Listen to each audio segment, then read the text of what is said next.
Welcome to Truth, Money, and Freedom. Today is Friday, April 26th, 2019. Microsoft is now a $1 trillion company.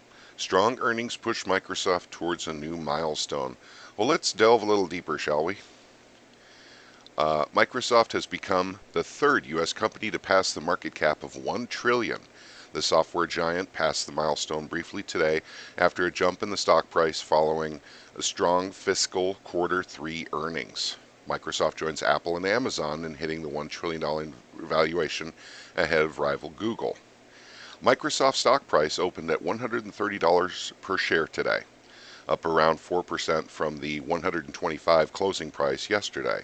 This story is from yesterday. The markets are not open yet today, but it is correct. Microsoft hit $130. But let's look at the PE ratio. 33.6.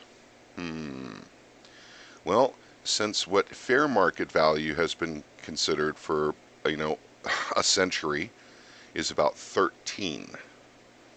So basically it's overvalued. It's 1 trillion, but it's way, way overvalued. Well, that's the same with, Amazon. Apple actually is truly in fair market value territory. Amazon is not. So, at any rate, when you guys see these stories, and then you have, hopefully you don't have FOMO or fear of missing out, you pile into these stocks when they get these, remember to look at the PE ratios. Now, the PE ratio, I've talked about this before, is not necessarily an arbitrary number. So let me explain. For many years, for a long time, people bought stocks out of their paychecks, weekly, monthly, bi-week, whatever, and got into behind strong companies like GE. Some other ones I'm trying to think of is AT&T. Before that, Ma Bell.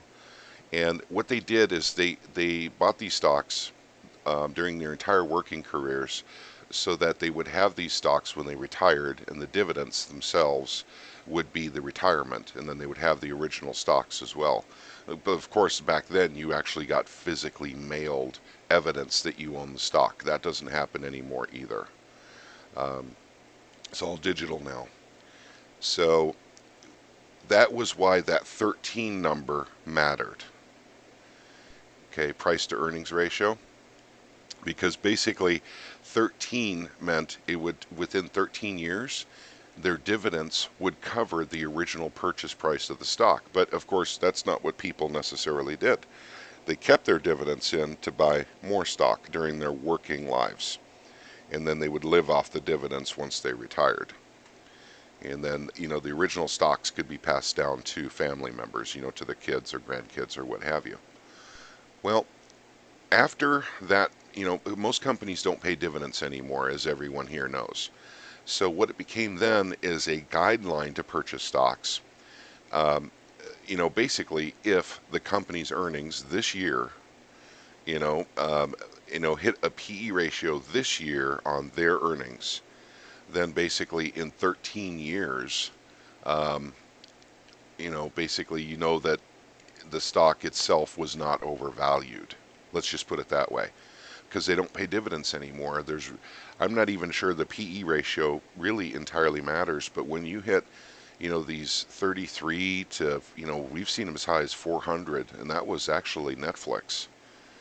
That they're so incredibly overvalued that basically the only thing you can hope for now is that the stock continues to go up in price into an astrological, planet alignment 400. And then you sell when you purchased it as low as like 30. That's your best hope anymore. But so that's why the PE ratio is something that used to matter. And I'm still wondering about that. I would like to talk to someone who's really kind of a specialist in the stock market to see if this PE ratio even matters anymore. But I'm old enough, I'm 47. I remember when the PE ratio of 13 mattered. And that's where you kind of tried to get in below 13, actually. And then you hope that it would go up to 13 while you own the stock. But these just, I mean, it's rare to find stocks, that are below 13 anymore. Most of them, the average, if we can look at the average, for instance, at the Dow Jones, the average of in fact, I think we can do that. Give me just a moment, and we'll look at those averages for the NASDAQ and the S&P.